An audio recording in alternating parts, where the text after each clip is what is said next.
संपत्ति से बड़ी संपदा। गंगा किनारे बसे छोटे से गांव रामपुर में बाबू हरिनाथ अपने दो बेटों रामू और श्यामू के साथ रहते थे। बाबू हरिनाथ गांव के सबसे सम्मानित और संपन्न व्यक्ति थे।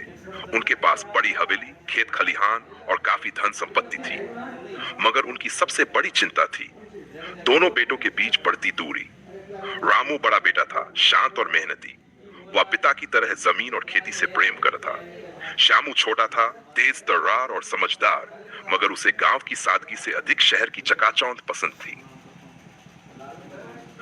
हरिनाथ जी अक्सर सोचते कि उनके बाद दोनों बेटे एक दूसरे का साथ निभाएंगे या नहीं। उन्होंने कई बार समझाने की कोशिश की, मगर दोनों की सोच अलग थी।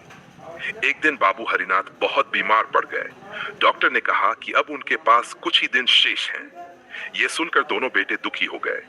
पिता ने उन्हें बुलाया और कहा, मैं चाहता हूं कि तुम दोनों आपस में मिलकर रहो, मेरी संपत्ति का सही उपयोग करो और कभी अलग मत हो। रामू और श्यामू ने सिर हिलाया, लेकिन मन में अलग अलग विचार थे, वसीयत और परीक्षा।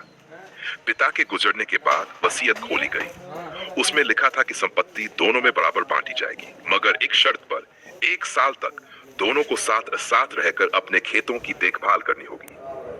रामू को इससे कोई समस्या नहीं थी, मगर श्यामू को यह अनुचित लगा।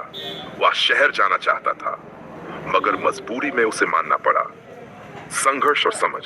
शुरुआत में दोनों भाइयों के बीच बहुत मतभेद हुए। श्यामू को खेती का जान नहीं था और उसे यह सब व्यर्थ लगता था।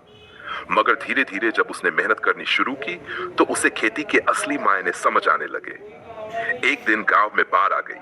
दोनों भाइयों ने मिलकर गांव वालों की मदद की, खेतों को बचाया और फसल को सुरक्षित रखा। श्यामू ने पहली बार महसूस किया कि गांव की मिट्टी से जुड़ाव केवल धन से नहीं, बल्कि मेहनत और प्यार से होता है।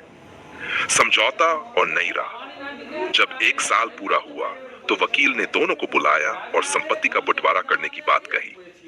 मगर इस बार श्यामू ने खुद आगे बढ़कर कहा, मैंने समझ लिया कि असली संपत्ति जमीन या पैसा नहीं, बल्कि भाईचारा और एकता है। मैं कहीं नहीं जाऊंगा, हम दोनों साथ मिलकर ही इस विरासत को संभालेंगे। रामू की आंखें भर आई। दोनों ने गले लगकर अपने पिता के सपने को पूरा करने का संकल्प लिया। संपत्ति कभी स्थायी नहीं होती, मगर प्रेम और आपसी समझ ही असली दौलत होती है। जो इसे समझ लेता है वही जीवन में सच्ची समृद्धि पाता है।